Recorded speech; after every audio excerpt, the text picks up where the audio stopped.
recording this meeting. Again, good morning my dear students, and I am here to discuss the fourth lesson or the fourth unit in systems thinking, which is about complexity of today's decision making.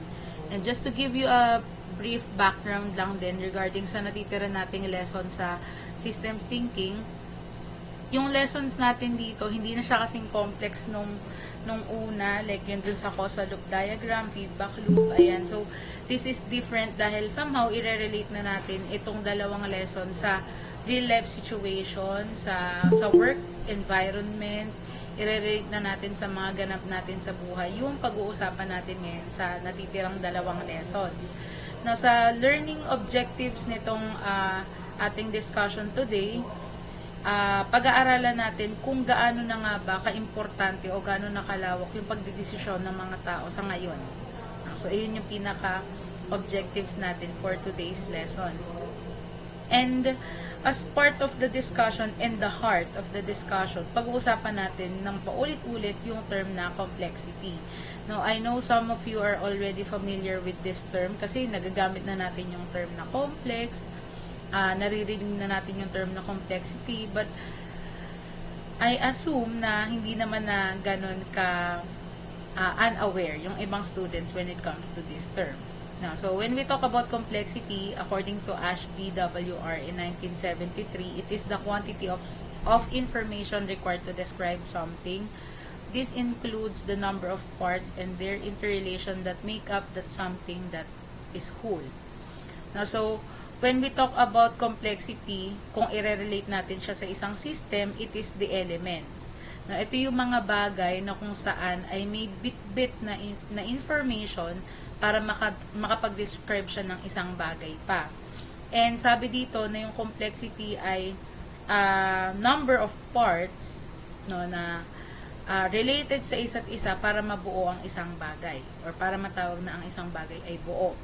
Now, for example, in the case of a school, the complexity or the quantity of information required to describe that the school is a school if merong teachers, merong students, merong non-academic personnel, merong security guard, merong clinic, merong nurses.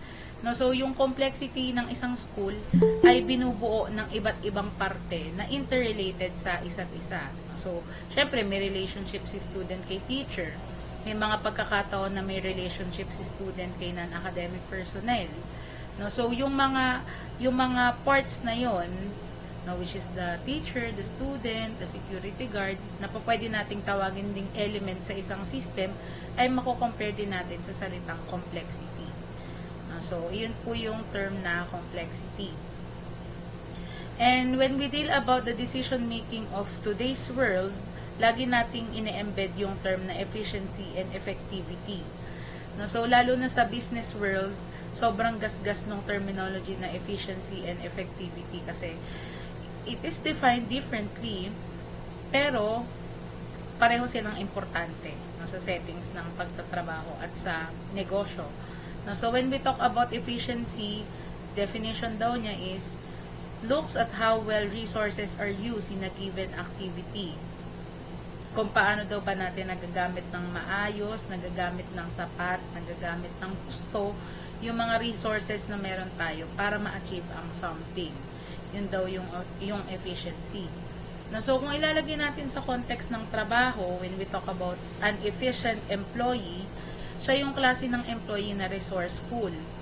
Yung tipong kailangan niyang balutan yung folder ng maayos na balot kasi ipe-present pero wala naman silang makitang mga any new materials na pwedeng gamitin pambalot. So, gagamitin niya yung mga scratch papers para magmukhang presentable yung folder. So, ang tawag doon, efficient employee. Kasi nag-iisip siya kung paanong paraan niya pa mapapakinabangan yung ibang resources na meron yung school or yung ano pang resources na meron yung kanyang trabaho para magamit niya in more beneficial na matter. No, so, kung ilalagay naman natin sa end naman ng pagtatrabaho, paano natin natatawag na efficient yung ginagawang processes, paano natin nasasabing efficient yung ginagawang production, kung nalilimitahan sila sa paggamit ng kokonti lang na resources pero marami yung output. Now, for example, isang puno lang yung ginamit nila para makakreate ng upuan. So, sa kanilang forecasting, nakita nila na ang magagawa sa isang puno ay 5 upuan lang. Pero hindi nila sinayang yung mga scrap, hindi nila sinayang yung mga retaso, ganyan. So, imbis na 5 lang yung magawa, 6 yung nagawa nila. So, yun yung efficient na production. Yung minamaximize nila somehow yung resources na meron dun sa isang given na activity. And this term is very different when we talk about effectiveness or effectivity. Ibang-iba yung efficiency dun sa term na effectivity ng mga anak. And I'm sure na ilan na kaming teachers yung nagbabanggit ng differences ng term na ito. No, so, in relation to efficiency na terminology, no, may tinatawag tayo na technical efficiency. No, so, sabi dito, the higher the level of output achieved for a given set of inputs or resources, or alternatively, the lower the inputs or resources needed for producing a given level of output, the higher the technical efficiency of the activity. No, so, yun yung sinasabi kong example kanina na hindi naman natin kinakailangan talaga sa workplace, lalo na kung nasa production, as long as there are lots of resources available, dapat mas maraming output yung nailalabas o nagagawa ng mga employees. No, so ang meaning lang nun is, as business owners, we do not want to waste resources, no, kasi in relation to basic microeconomics, meron nga tayong tinatawag na scarcity, no, nagkakaroon tayo ng shortage.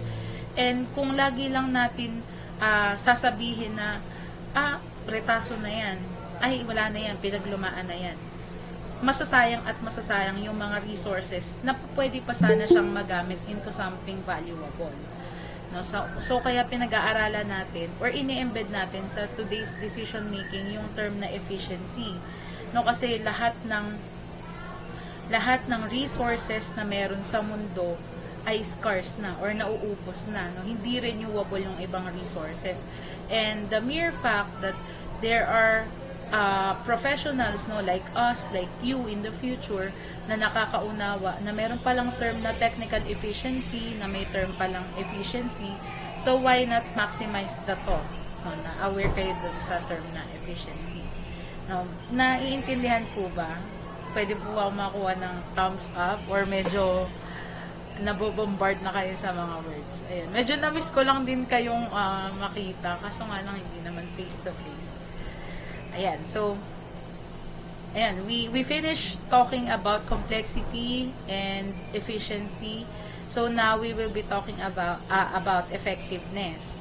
So, it is somehow related to the term efficiency, but it defines differently. So, sabi dito, effectiveness looks at how well the goals or objectives of the entity or activity are achieved. So, kung kanina sa efficiency, ang pinag-uusapan natin is kung paano ma-maximize, no, yung mga resources na meron, paano natin magagamit into more beneficial. Sa effectiveness naman, dito natin inaalam kung yung mga bagay ba na ginagawa natin ngayon ay nakalinya para ma-achieve yung goals and objectives ng company or yung goals and objectives natin sa institution or organization. So, sa mas madaling comparison, no? So, meron tayong tinatawag na term na versus, no? Efficiency versus effectiveness. So, sa efficiency, sabi dito, doing things right. Effectiveness, doing the right thing.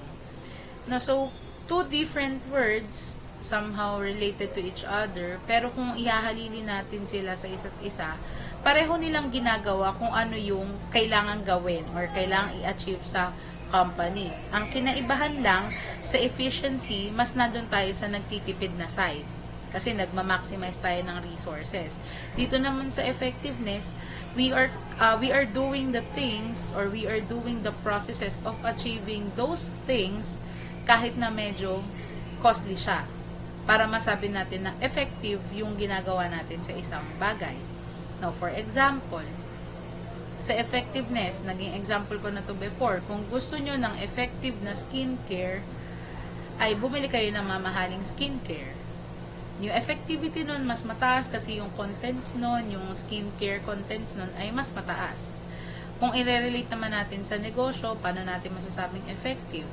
Kung ayaw nating magkaroon tayo ng, like for example, debut. Ayan, debut. Events management yung negosyo ni Jayan. Example lang.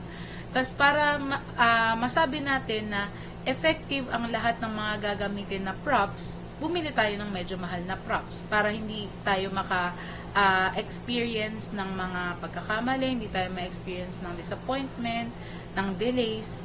No, kung gusto mong gumamit or kung gusto mo ng smooth na sound system, gumamit ka ng mamahalin na speakers.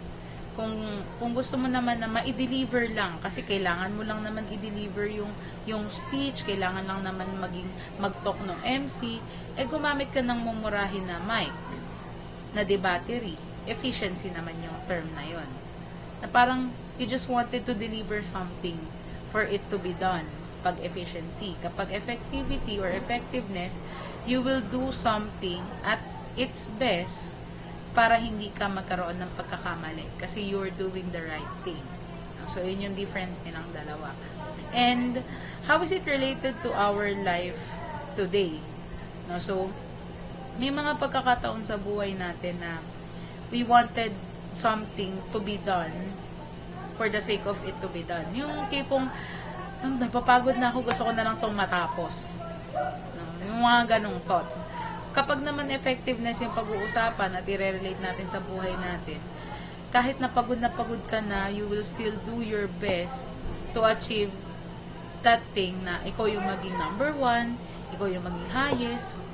No, kung i-relate natin sa ginagawa nyo ngayon, no, like for example, you are facing 2 academic papers. May mga points in your life na sinasabi nyo na lang na, for God's sake, gusto ko na lang tong matapos. Kahit hindi na kami yung highest, kahit may minus na kami. Ganon. Pero kapag effectiveness yung paiiralin nyo na mindset, pagod na ako, pero kailangan maka-perfect kami dito. Ano pa yung pwede natin gawin para maka-perfect tayo dito? Kahit nagagastos ka, kahit na magpapaluwal ka, ganon. Ganon yung difference nilang dalawa, yung concept nilang dalawa. So, again, mga anak, itong mga topics na pinag-uusapan natin ngayon, ay hindi lang naman siya somehow related sa pagtatrabaho. No? Kahit sa totoong buhay, nagagamit natin yung term na yan. No, even kaming mga teachers, if we wanted something to be efficient, no, gumagamit kami ng scratch paper, yung likod ng bond paper para gamitin na solution or gamitin namin na pagpiprintan ulit ng mga scratch, no. So, ganun yung efficiency naman on our end. Pag effectiveness, kung alam namin na scratch na yun, hindi na namin gagamitin, nahanap na lang kami ng panibagong papel, no, para mapakita namin na malinis yung gawa namin. So, parang ganun lang siya. Ayan. So, I hope na naiintindihan nyo kahit medyo madami akong sinasabi. Ayan. So, again, in this today's decision making, bukod sa dapat maintindihan nyo yung konsepto ng efficiency and effectivity, ano yung complexity, gaano nga ba kalalim yung term na complexity, isa rin na parte ng pagdidesisyon ng mga tao ngayon, yung tinatawag na unplanned and counterintuitive outcomes. No, so, napakadaling intindihin ng term na unplanned, no, kasi basic term lang siya. Pero, what about counterintuitive outcomes? No? So, i-discuss natin siya thoroughly, pareho. Ayan. So, when we talk about counterintuitive, di ko na masyadong highlight dito yung unplanned na term kasi alam nyo naman yun. No? So, minsan sa buhay natin, meron tayong mga bagay na gagawin na hindi naman natin pinagplanuhan. So, that is unplanned. Hindi natin pinag-isipan masyado, pero kailangan natin gawin. Unplanned yung tawag doon. So, on the other hand, may tinatawag tayong counterintuitive. So, sabi dito, what happens appears at first glance to contradict what common sense and intuition tell us should occur. No, so, ang kinaibahan ng counterintuitive sa unplanned, lagi niyo tatandaan, sa unplanned na part, meron tayong mga bagay na hindi natin pinagdesisyonan maigi, pero nakikita natin kung ano yung outcome. For example, Si Ma'am Shania ay pumasok sa graduate school. Unplanned. Hindi ko naman siya pinag-isipan maigi. I just need to do it because of my job. My job requires me to somehow enroll myself to graduate school. So, dali-dali ako nag-enroll. I just saw myself learning, and understanding all of the concepts na tinuturo sa akin ng mga professors ko sa graduate school, but I didn't see myself na susuko sa pag-aaral kasi kilala ko sarili ko. So, yung counterintuitive na part doon, sabi dito, what happens appears at first glance to contradict what common sense and intuition tell us should occur. So, nakita ko yung sarili ko na mag-aaral ng mabuti, na tatapusin yung master's ko, walang delay, etc. Na hindi ko naman siya nakita nung bago ako mag-enroll. Pero yung counterintuitive dun na part, dahil yung common sense nga dun sa pag-enroll ko ay dapat makatapos ako, hindi ko nakita yung sarili ko na sa kalagitnaan pala ng proseso ng pag-aaral ko. Mahihinto ako because of something. I didn't see it, at the first glance, kasi matik ang nasa isip ko ay gagraduate ako agad. Pero may nangyari na hindi naman natin kontrolado. So, imbis na yung iniisip mo na makakapagtapos ka, nagkaroon ng delays kasi nagkaroon ng problema. So, imbis na somehow nakita mo yung sarili mo nag-graduate, nag-iba. Kasi ang sinasabi ng intuition mo, makakatapos ka. Pero iba yung naging results, iba yung nangyari. So, yun yung counterintuitive. It's different from unplanned. Kasi kapag sinabi nating unplanned, di lang natin pinagplanuhan, pero ginawa. Pero pag counterintuitive, ginagawa mo, nakikita mo na yung mangyayari, pero hindi iyon yung nangyari. So, yun yung counterintuitive sa madaling salita. So, may example dito ng counterintuitive in relation to operations. Operations ng isang business. So, sabi dito, sa infographic na ito, meron daw raw material cost, may total cost, selling price, and demand/day. So, isipin nyo na lang yung konteksto ng infographic na ito sa pagpoproduce ng isang upuan or sofa. Ganyan. So, sabi dito, sa process A daw, 50 pounds ang kailangan per unit. So, 50 pounds yung kapital na kailangan para sa raw materials ng paggawa ng isang sofa. So, yun yung sinasabi. Tapos, sa production capacity, 8 hours per day daw, tapos ang gastos ay 20 pounds per hour. So, ang limitation daw ng per unit or paggawa ng isang unit sa production A ay 2 hours. So, 2 hours dahil 20 pounds per hour yung kailangan sa production capacity. So, merong 40 pounds na ginastos para ma-process yun nasa process A. Nasa A pa lang po tayo, mga kapatid. Tapos, sabi dito sa total cost unit, 90 pounds ang nagastos doon sa total cost na nagastos doon sa pagpaprocess ng production sa production A. Kasi 50 plus 40 equals 90. Tapos, ang selling price nung ginawa na yon sa production A ay 180 per unit. Ang nagawa nila nung araw na yon ay 3 units lang. So, as you can see, merong total cost na 90. Mas mahaba yung oras na ginawa kasi 2 hours yung ginawa per unit. Pero, mura lang naman yung raw materials or yung gastos sa raw materials kasi 50 pounds lang. Kung i-compare natin kay process B, sabi dito, yung raw material cost daw ay 70 pounds per unit. So, mas mataas siya ng 20 pounds. Mas mataas ng 20 pounds yung mga materyales na kailangan kay production B. And sabi dito, sa paggawa, 1 oras lang ang kailangan kay production B per unit. So, kung i-times mo, 1 hour times 20 pounds is equals to 20. So, 20 lang yung nagastos niya per unit. Tapos, kapag in-add up mo yon 70 pounds yung presyo ng raw materials plus 20 pounds yung gastos dun sa production equals 90 din. So, pareho sila. Tapos, dahil nga iba yung ways kung paano na-process si B, mas lumiit yung selling price kasi mas mabilis nilang ginawa. No, 'di ba? Yung cost of labor ay medyo nagtataas din depende sa dami ng oras na ginugugol sa operations, no. Kaya binenta lang siya ng 150 pounds per unit dahil maiksing oras lang yung ginawa or ginamit ng mga nasa operations para gawin yung isang sofa. No, so binenta nila ng 150 per unit.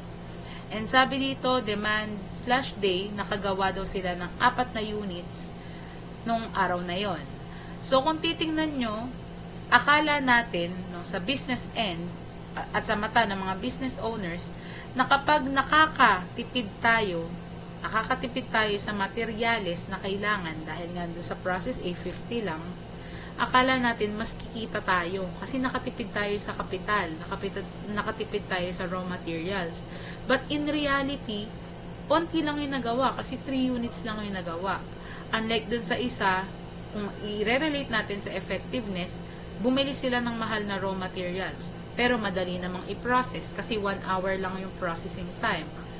Pareho lang ng total cost na ginastos or total cost na pinagkakagastusan dahil 90 pounds din yung kanilang nagastos at maliit yung kita nila kasi 150 pounds per unit ang benta pero 4 naman yung nagawa. So, this is related to counterintuitive kasi nga may common sense tayo, may intuition tayo, no? Tayong mga tao na paminsan akala natin sa business end kapag nakakatipid tayo ng materyales, mas malaki ang kinikita natin. Pero kung titingnan mo, no, dito sa proseso na pinapakita sa infographic, oo nga, gumastos ka ng malaki sa raw materials. Pero mas malaki naman yung kikitain mo kasi 4 na units naman yung na-produce mo that day. So, hindi natin siya nakita. Ang nakita lang natin ay malaki yung nagastos natin sa raw materials. Marami kaya tayo mapoproduce. Ganyan pa yung haka-haka natin, di ba? Lalo kayo ngayon, nagfi-feasive kayo.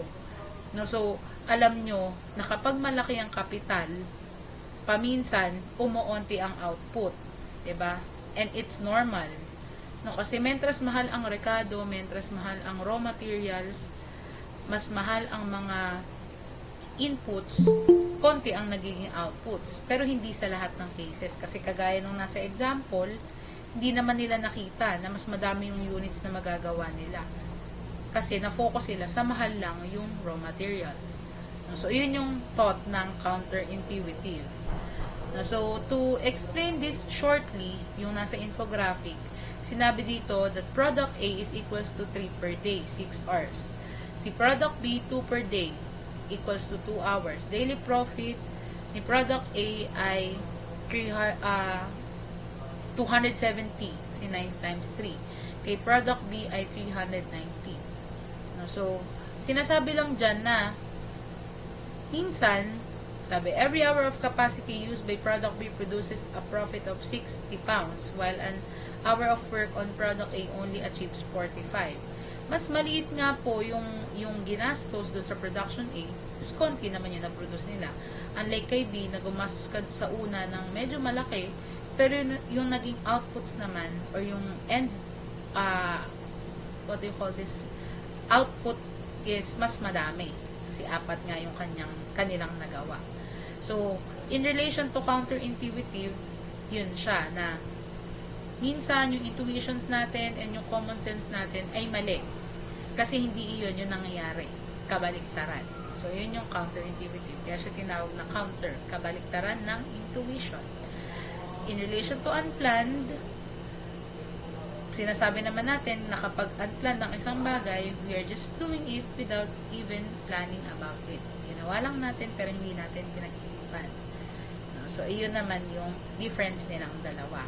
Yan. So, nagigets po ba mga anak o nakakalito yung aking discussion? You can send some hearts or thumbs up if nagigets naman. Diyan pa ba kayo?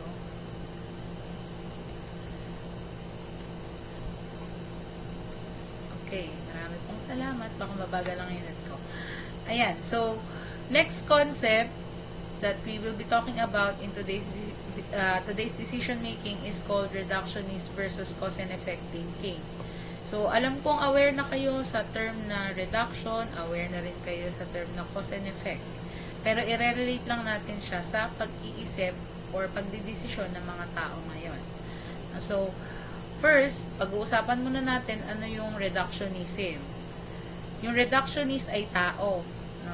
Reductionist po ay tao. Yung reductionism ay konsepto. Yan po yung pinagkaiba nila. Kasi baka mamaya may quiz, may activity, sabihin sa akin na, ay ma'am, nakalagay po sa PowerPoint reductionist. Pag reductionist, tao, someone. Pag reductionism ay thinking or concept. No? So, reductionism defines as the belief that everything in the world and every experience of it can be reduced, decomposed, or disassembled into ultimately simple, indivisible parts.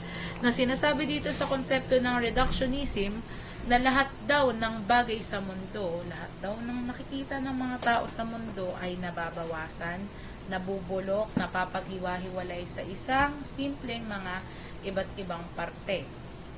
Kung i-relate natin sa buhay ng tao, may mga taong reductionist mag-isip or reductionist person. Kapag sinabi natin reductionist person, they didn't see their life as chaotic as others. May mga klase ng tao na, alam mo yung ang dami niya ng problema, pero napapaghimay-himay niya pa yun into small things. Tapos, hindi muna niya iniintindi yung iba niyang problema. Nagpo-focus muna siya sa isa. Tapos, pupunta siya sa pangalawang problema niya. Pupunta siya sa pangatlong problema niya. Tapos, naniniwala siya na lahat ng yun, lahat ng mga problema na yun, ay malulutas din at mawawala din. Kasi yung isang malaking problema, dinidivide niya sa maraming problema. You are thinking about a big problem and then slashing it into small problems, tsaka mo siya gagawa ng solusyon. No?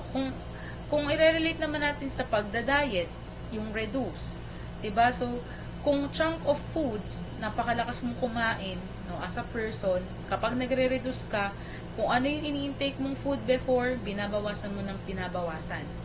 You are ultimately dividing it into parts. Yun yung reductionism. Kung i-relate naman natin sa trabaho, like for example, you are the manager or the team leader of a BPO company. May problema ka sa apat na members ng team.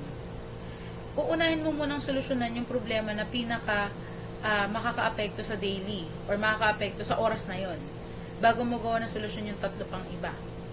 No, you are decomposing, you are disassembling, no, the problems that you are facing as the team lead.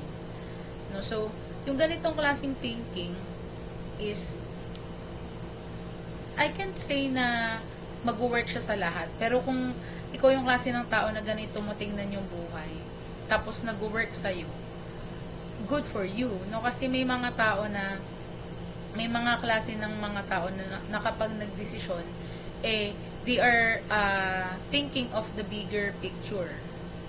I myself, I am that kind of person, no, na mas titingnan ko kung ano yung, I'm not just thinking inside the box, but outside the box. Kapag reductionist ka kasi, nandun ka lang sa loob ng box, tapos pag nakita mo yung problema sa loob ng box, yun lang yung susolusyonan mo, without thinking of what will happen or what is happening outside. No, yun yung reductionist. Kasi naniniwala ka na pwede mong tapyas-tapyasin, pwede mong paghimay-himayin lahat ng nangyayari sa buhay. No, so, in relation to cause and effect, no, sabi dito, sa cause and effect, A is the cause why B happened, hence cause A is all that is needed to explain effect B. No, kung i-relate natin dun sa example ko kanina, na kung ikaw yung klase ng tao na reductionist ka, or reductionism yung thinking na meron ka, yung cause and effect, mas ramdam mo. Kasi you are creating a solution for your problem, but the other problem isn't stagnant pa rin siya. Kumbaga, hindi pa rin siya umuusad kasi problema pa rin siya. Kasi nakafocus ka lang siya, or nakafocus ka lang doon sa isang problema na kailangan mong solusyonan. So, yung cause and effect ay mas ramdam mo. No? Kung i-relate natin sa buhay nyo bilang mga estudyante, masyado kayong na-focus doon sa research. Masyado kayong na-focus doon sa physics. Ang subjects nyo, 8. 2 lang pinag-focusan nyo. the cause of that thinking of yours, dahil alam yung academic paper, kailangan yung makagraduate, kailangan yung magpa-hardbound, ang naging effect ay napabayaan nyo yung ani. Kasi you're solely focusing on those two academic papers. But I'm not saying na lahat ng estudyante ay ganon. May mga ibang estudyante na, ay parang lahat ng oras ko nagugol ko na sa BR at sa FS. Hindi ko pa pala nagagawa yung activity kay Ma'am Sha. Si Ma'am Sha muna today.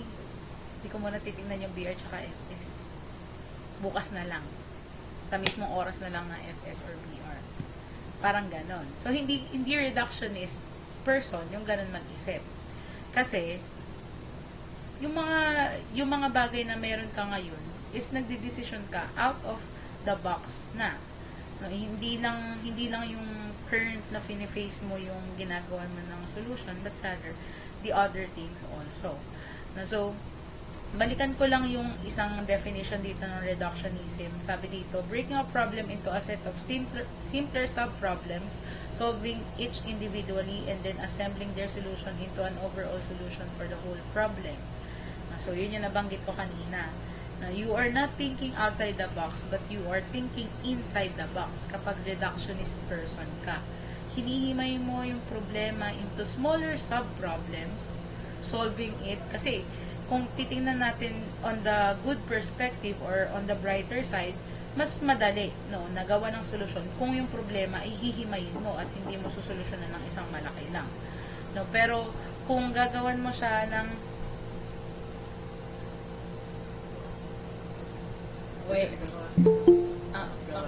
Natapos na. May tanong na sana kami sa PIR for... Okay, mamaya na. Sige. Pupunta ako doon sa office niya. Thank you.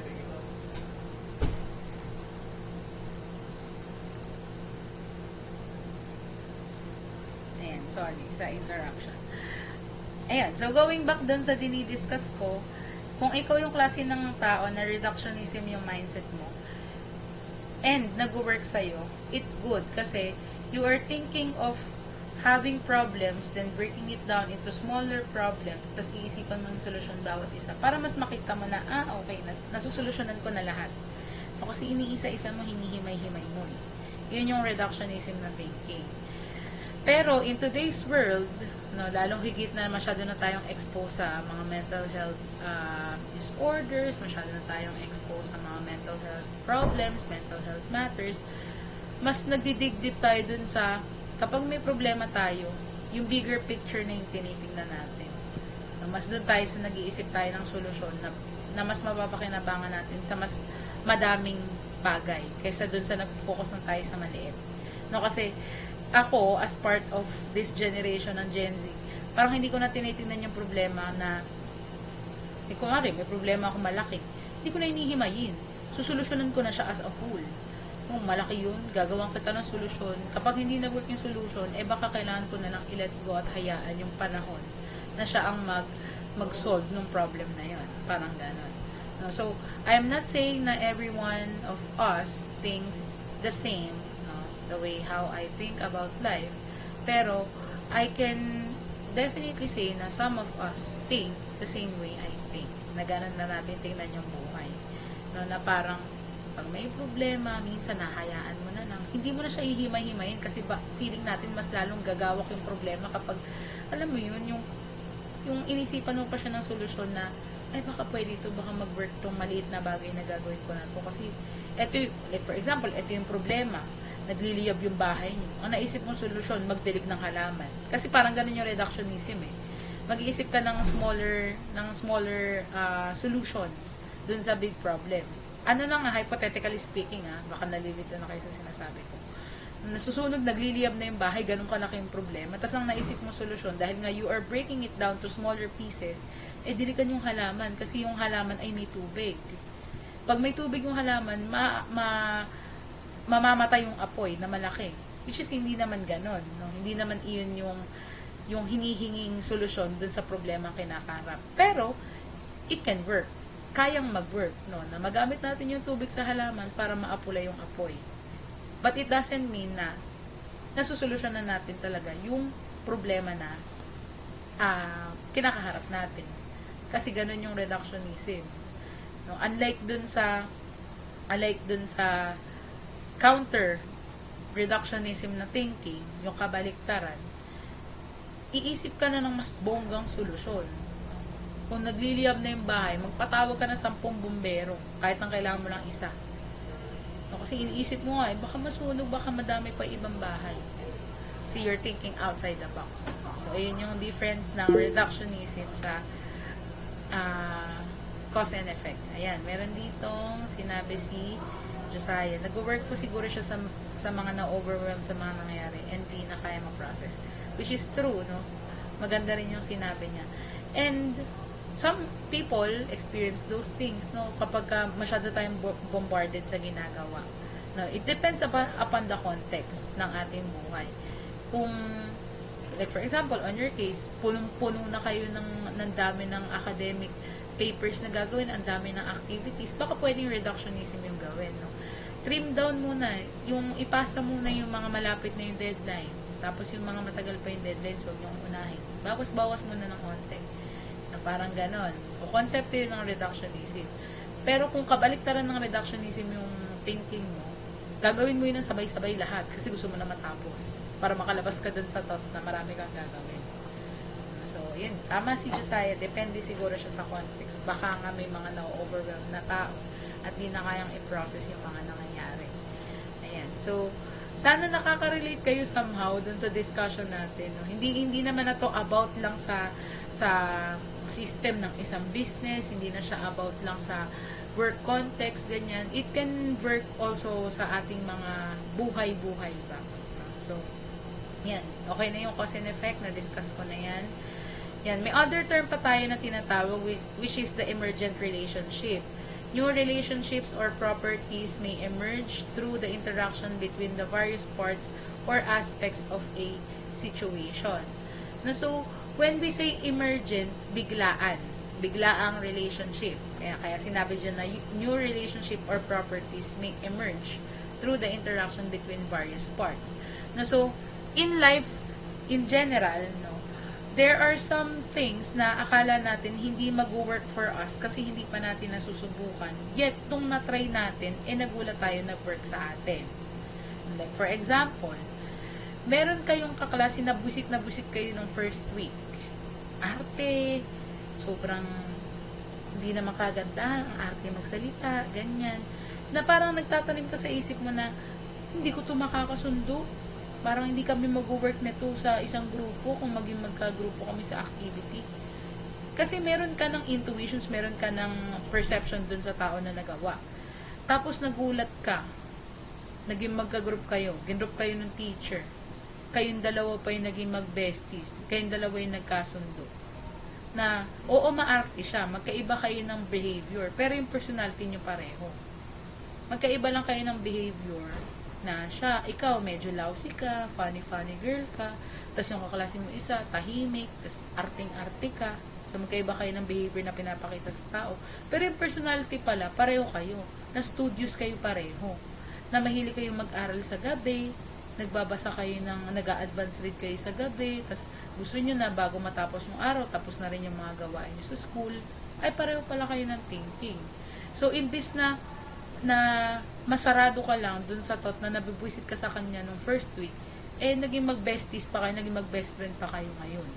So, yun yung emergent relationship. No? Pag nagkaroon ng interaction, yung dalawang bagay na akala mong hindi nag-work, tas biglang nag-work. Yun yung emergent relationship. In relation to business, no, may mga instances na akala natin sa loob ng organization na hindi mag-work or hindi feasible ang isang project dahil, for example, ang magiging magka-team ay ang operations department at HR. Pare lang, ganun. So, parang, in what ways magkakaroon ng interaction between HR and operations? Not unless related talaga siya sa legal documents. Like, for example, yung pasweldo, yung absences, ng mga employees sa operations, ganyan. So, ganun. May relationship talaga sila. Pero yung thought lang na mag-handle ng panibagong project, tapos ang magpa-project lead ay operations and HR, parang imposible. Kasi possible pa operations and marketing. Mas madali yung relationship nila. No, kasi somehow related na sila sa isa't isa. O kaya naman, si marketing and si finance, kung may project silang i-handle, madali. Kasi somehow, merong common denominator sa kanilang mga workload. No, merong similarities yung kanilang workload. Pero kung ilalagay mo yung mga nagbubuhat ng mga kahoy, nagbubuhat ng mga bakal, tas ang kasama niya, mga nagche-check ng mental health ng mga empleyado, nagpapasweldo ng mga empleyado, sa paanong paraan sila mag-work. Pero, nung binigyan sila ng project ng kanilang boss, tapos nag-succeed sila, hindi nila in-expect na yung interaction between them ay makakabuo ng isang harmonious relationship na magre-result into something better. So, iyon yung emergent relationship na tinatawag. And in life, it also works.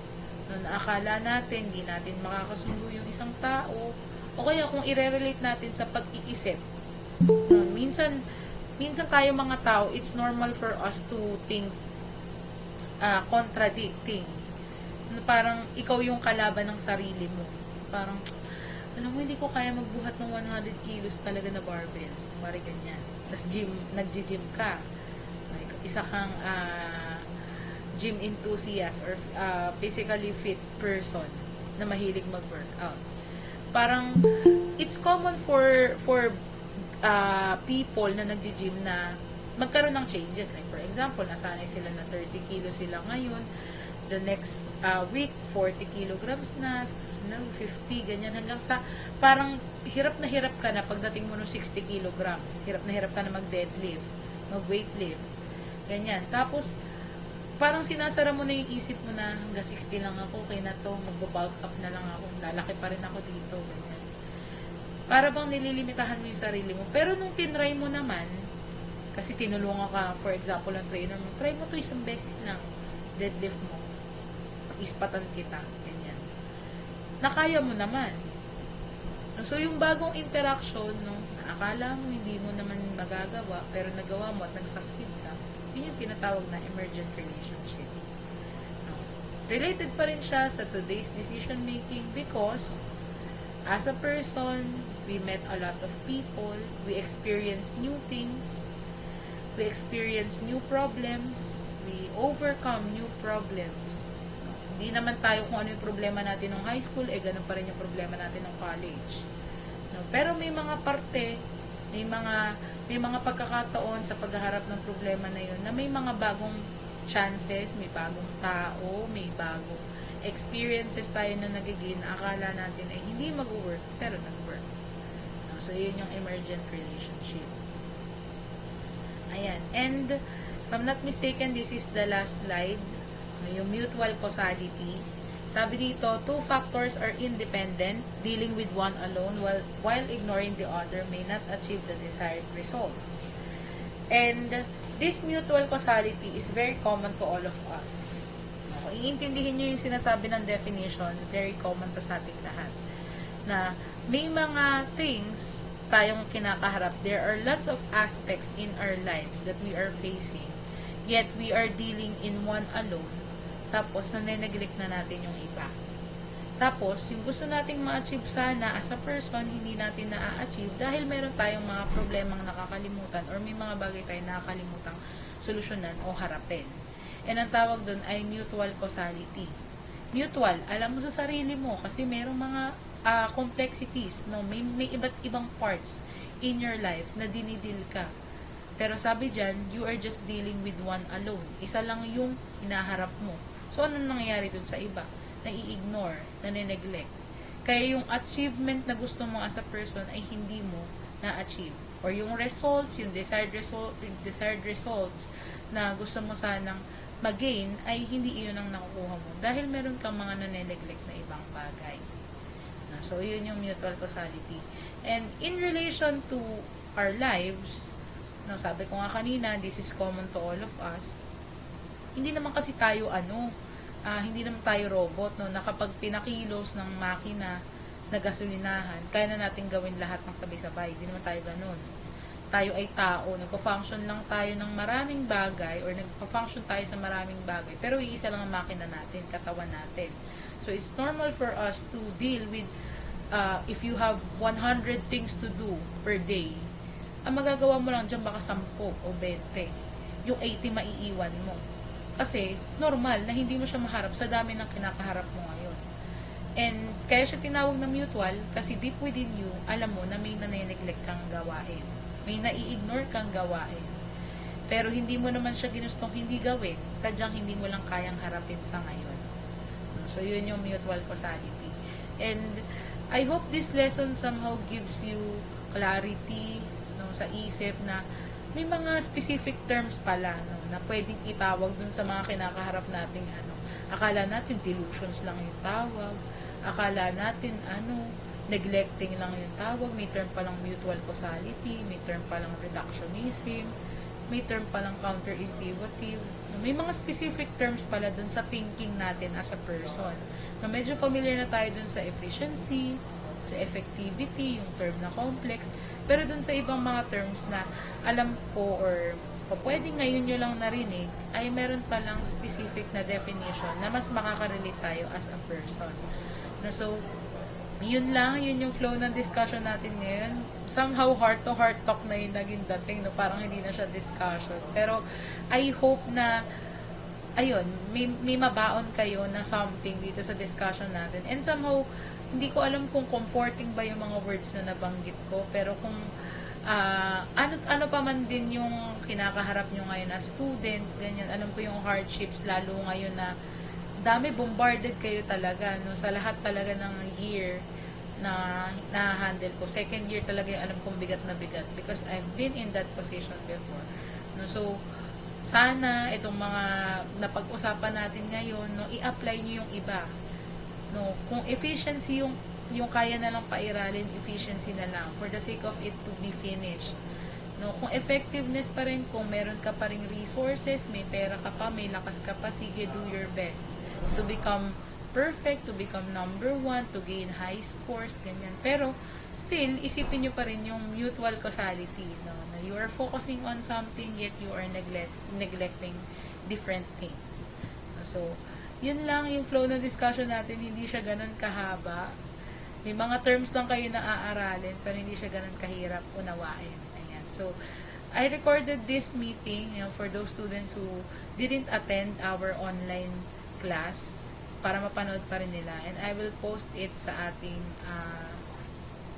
sa aking YouTube channel. So, panoorin nyo na lang doon kung gusto nyong i-rewatch yung ating klase ngayon. Pero, meron ba kayong gustong i-share or meron ba kayong gustong itanong? Kahit na out of context dito sa ating klase. Ayan. Or if none, kung wala namang questions, I hope na nakapag-attendance kayo. Ayan. Meron ba ditong gustong mag-share? Tayo-tayo lang naman nandito. And, ayun, I will just end this recording, pero hindi ko i-end yung klase para lang makat na yung sharing natin. Ayan. For those students who will watch this video, I hope you understand my discussion, and if you do have questions, you can message me on Facebook or ask me on our class GC, and then I will entertain your questions. Ayan. Thank you for watching this video.